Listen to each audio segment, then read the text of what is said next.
Saudara, kasus pneumonia misterius merebak di Tiongkok. Dilansir dari kompas.com, informasi dari otoritas dan media setempat bahwa wabah pneumonia akut ini menyerang anak-anak hingga membuat rumah sakit di Tiongkok kewalahan seperti di Beijing dan Liaoning. Sejak pertengahan Oktober 2023, Tiongkok melaporkan adanya peningkatan kasus penyakit mirip influenza yang menyerang anak-anak. Kemudian pada 13 November 2023, Komisi Kesehatan Nasional Tiongkok melaporkan peningkatan penyakit pernapasan. Bahkan kasus yang sama dilaporkan telah masuk ke Belanda. Di Tiongkok, salah satu langkah solusi adalah protokol COVID yang kembali diterapkan.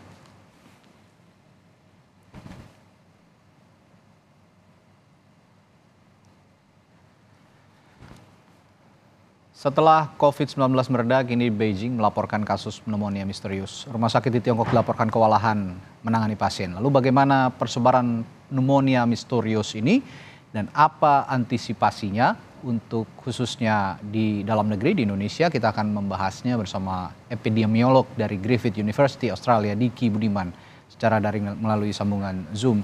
Selamat pagi, Pak Diki. Selamat pagi, Ya, Kang Radi. Assalamualaikum. Waalaikumsalam. Pak Diki, kasus peradangan akut jaringan paru ini sudah masuk ke Belanda. Nah, berkaca dari COVID-19, apa ini bahaya dan dapat dengan cepat menyebar ke berbagai belahan dunia termasuk ke Indonesia? Ya, ini kebetulan saya sudah kaji ya semalaman ini ya terkait fenomena, termasuk juga merujuk pada laporan resmi dari pemerintah China bahwa tidak ya, mereka mengatakan tidak ditemukan baik itu virus baru maupun bakteri baru. Nah, kalau merujuk pada textbook epidemiologi ini ya, Ya, ini adalah satu fakta atau kenyataan yang akan kita hadapi di masa endemi dari COVID-19.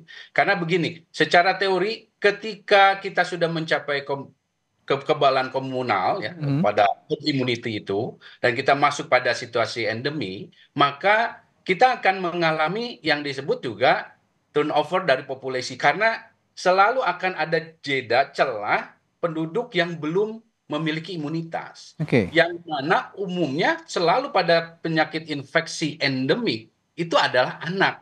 Karena Hmm, anak baru lahir, anak yang tadinya bayi menjadi juga balita atau di bawah 5 tahun. Nah, inilah fenomena yang sebetulnya bisa dijelaskan secara teoritis ya, yang disebut dengan ya pola seasonal atau pola musiman dari infeksi COVID-19 yang oke. ini betul bahwa di laporan itu bukan hanya penyakit COVID-19, tapi ada penyakit yang lain, ada mikoplasma, ada Hmm, RSV dan RFI. influenza ya. Nah, Ya, ini juga bisa dijelaskan karena ada kurang lebih dari 100 artikel riset ya ilmiah paper yang menjelaskan bahwa infeksi COVID itu juga menurunkan daya tahan tubuh dari orang yang terinfeksi, apalagi kalau sudah lebih dari 2 kali. ya. Nah, ini dalam riset terakhir bahwa ada disatakan bahwa kalau sudah terinfeksi COVID, kemungkinan dia terinfeksi oleh RSV, yang salah satunya disebutkan oleh pemerintah China, itu Mhm. 40%. Terinfeksi yang lainnya semua rata-rata meningkat. Nah, inilah yang juga terjadi dalam dinamika atau pola outbreak di China. Jadi kombinasi faktor inilah adanya kelompok yang belum memiliki imunitas ya. Ini juga saya ingin meluruskan bahwa ini memang ada utang yang disebut dengan utang imunitas, bukan Mhm. berarti ya kalau gitu biarkan kita terinfeksi atau anak-anak kita terinfeksi, ya bukan begitu. Oke. Utang imunitas ini harus dibayar dengan cara tadi proteksi dengan vaksin. Makanya pesannya kan Pak, vaksin booster menjadi penting, bahkan vaksin primer Ya. termasuk masalah PHBS-nya. Oke, ya Pak Diki, konteks dengan keterkaitan dengan pencegahan penyebaran pneumonia misterius ini ke dalam negeri, ke Indonesia khususnya. Kalau COVID-19 kan waktu itu pemerintah berkirim surat atau juga berkorespondensi dengan negara-negara termasuk juga Tiongkok pada saat itu di Wuhan ya kalau COVID-19. Nah sekarang ini kan kita juga belum tahu persis di mana pertama kali, di kota mana pertama kali ini menyebar di Tiongkok. Tapi apakah ini perlu diantisipasi dengan cara yang sama dengan pencegahan COVID-19 pada waktu itu dengan salah satunya menutup pintu masuk negara termasuk juga kunjungan dari negara-negara yang sudah terjangkit pneumonia misterius ini?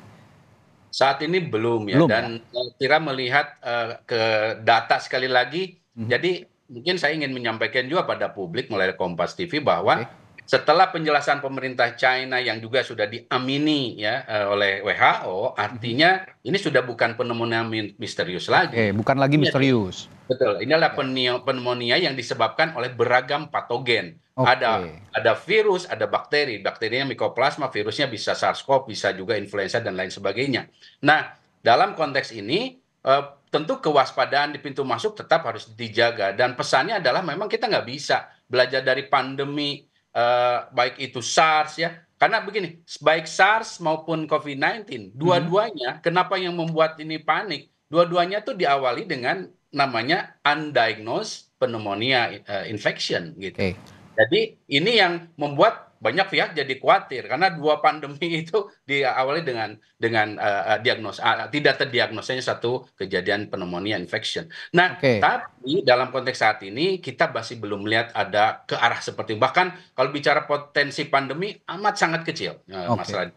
Berarti ini masih bisa diantisipasi di Tiongkok sendiri meskipun saat ini keberadaannya sudah dideteksi di Belanda. Tapi kalau jika penyakit ini kemudian tidak lagi dikatakan pneumonia misterius, berarti obat juga sudah bisa diketahui ya Pak ya oleh publik ya? Obat ada, tapi Oke. ternyata untuk Mycoplasma banyak yang resisten gitu. Bahkan Oke. di atas 50% kasus Hmm. infeksi oleh Mycoplasma ini diobatin oleh salah satu obat azithromycin namanya, itu Mhm. nggak efektif. Nah, Oke. ini yang menjadi masalah banyak akhirnya orang tua yang membawa artinya anak ini dirawat di rumah sakit. Dan ini merespon tadi ya Kang Radi ya. Ya. Jadi apa yang terjadi di China ini bisa terjadi di semua negara. Oke. Karena inilah situasi yang disebut endemik. Makanya selalu saya sampaikan waktu dari selama masa pandemi bahwa kita tuh menuju endemik itu bukan kabar baik, itu kabar buruk. Jadi hal-hal seperti ini, terutama pada kelompok rawan ya pasti anak-anak, itu akan Oke. terjadi ledakan-ledakan gitu. Ya. Dan bukan tidak mungkin ini juga akan bisa merambah pada kelompok dewasa yang imunitasnya menurun. Hmm. Makanya booster menjadi penting. Makanya 5M atau perilaku hidup bersih sehat, memakai masker dan lain sebagainya itu menjadi tetap relevan dan sangat penting. Oke, kalau di Tiongkok sendiri kan sudah sebenarnya kemarin sudah renggang, tapi sekarang mulai mengetatkan lagi soal kebersihan begitu ya, termasuk juga penggunaan masker begitu. Nah, apakah ini juga cara yang sama yang perlu kita adopsi begitu di Indonesia untuk mencegah penyebaran pneumonia misterius ini atau yang sekarang sudah tidak misterius sebenarnya? Ya, betul sekali. Jadi Ya, kita tetap namanya memakai masker, kebiasaan cuci tangan, mhm, menghindari kerumunan itu tetap relevan sampai kapanpun ya. oke, Karena ancaman wabah seperti apa infeksi penyakit menular melalui udara ini atau droplets ya, ini sangat sangat sangat akan sangat sering dan kita oke. butuh. Oke, kalau di Tiongkok kan negara 4 musim ya, ada musim salju, musim dingin, dan ini juga bertepatan dengan musim dingin, begitu penyebarannya sangat cepat di sana. Nah, di Indonesia sendiri sudah masuk musim penghujan meskipun kita hanya negara 2 musim. Apakah ada kemiripan ataupun antisipasi yang harus dilakukan menghadapi musim penghujan yang mana kalau di Tiongkok ini kan musim dingin begitu Pak Diki? Ya, ya sangat relevan sebetulnya walaupun kita hanya dua musim tapi kecenderungannya relatif sama karena ini Sama ya? behavior ya perilaku Oke, yang orang kalau kalau musim hujan ya banyak di rumah, banyak berkumpul ya artinya banyak di indoor gitu. Nah ini oke. yang bisa membuat risiko meningkat. Baik.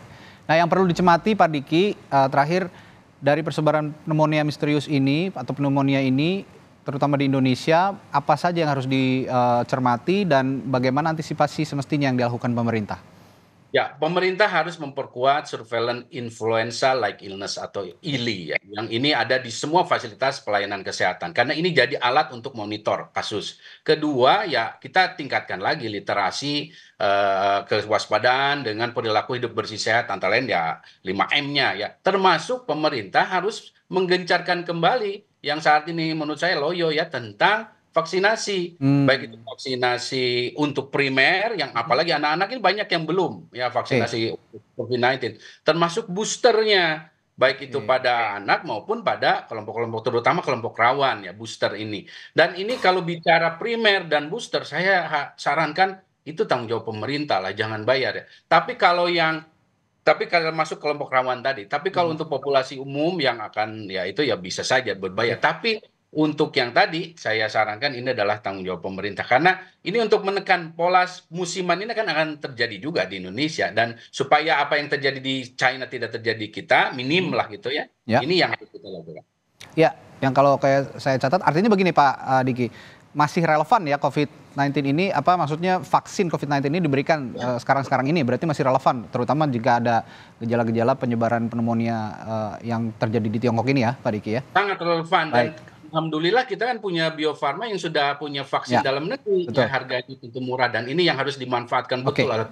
Ya, catatan untuk pemerintah, kembali gencarkan vaksin, dan sekarang juga sudah memasuki musim penghujan, diharapkan juga pola hidup sehat juga diterapkan oleh masyarakat, termasuk juga menggunakan masker. Jika memang Anda tidak merasa sehat begitu ya, kira-kira Pak Diki, menggunakan masker, mengonsumsi vitamin, pola hidup bersih, cuci tangan dengan rutin dan sebagainya. Ini masih relevan hingga saat ini meskipun pandemi COVID-19 sudah berakhir, tapi ya jangan sampai pneumonia yang terjadi di Tiongkok ini juga menyebar akhirnya ke Indonesia. Baik, terima kasih epidemiolog Griffith University Diki Budiman telah berbagi informasinya di Sapa Indonesia Pagi hari ini. Terima kasih Pak Diki, sehat-sehat selalu Pak. Assalamualaikum.